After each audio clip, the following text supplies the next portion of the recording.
Now to a story you will see only on News 5, a program meant to rehabilitate teens and prevent overcrowding at juvenile detention centers finds itself under new scrutiny, all because of the investigation surrounding the death of Cleveland police officer Shane Bartek.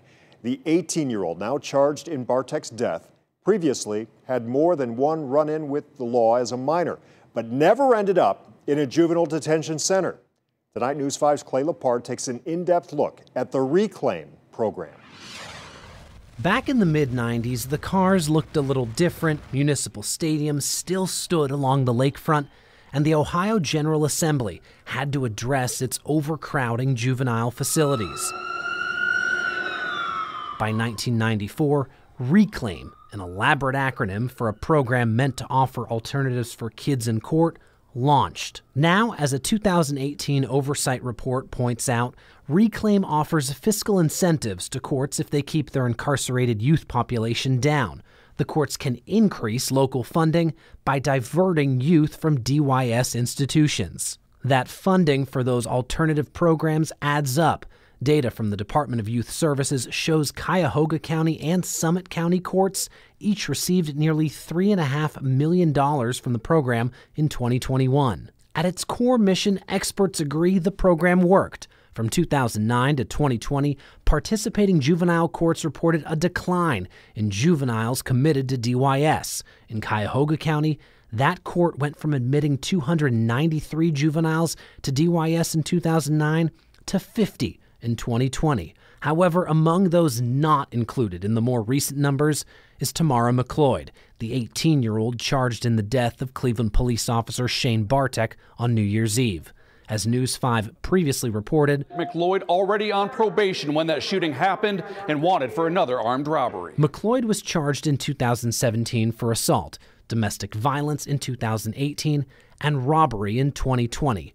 All of those cases resulted in her receiving probation, not time inside the fence at DYS. And this has to be a moment of reckoning. In a conversation with News 5 last month, Cuyahoga County Prosecutor Michael O'Malley called out the Reclaim program for its financial incentive meant to keep kids out of DYS. The sad reality is that some kids have to be there for community safety.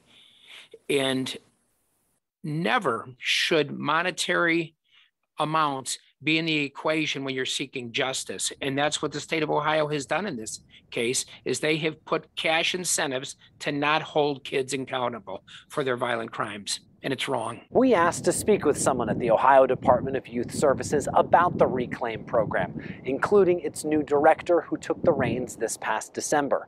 We were told no one was available to speak at this time. However, DYS told News 5 the 9-member advisory board that oversees Reclaim is slated to meet later this month.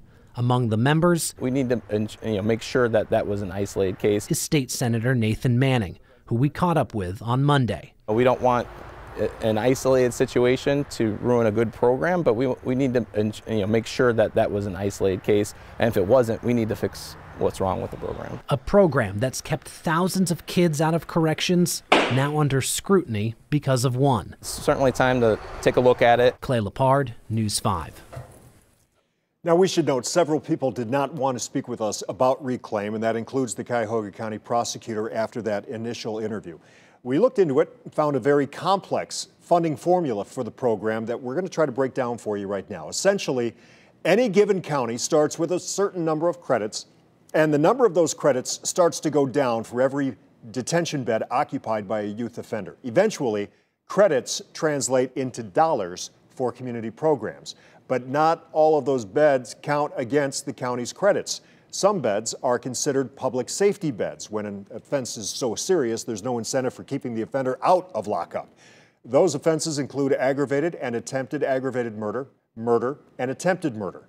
Also, kidnapping, rape, voluntary manslaughter, felony 1 involuntary manslaughter, felonious sexual penetration, and aggravated arson. As for Tamara McLeod, whose case most recently brought this whole Reclaim program back into question, she was arraigned last month for Officer Bartek's murder and held on $5 million bond.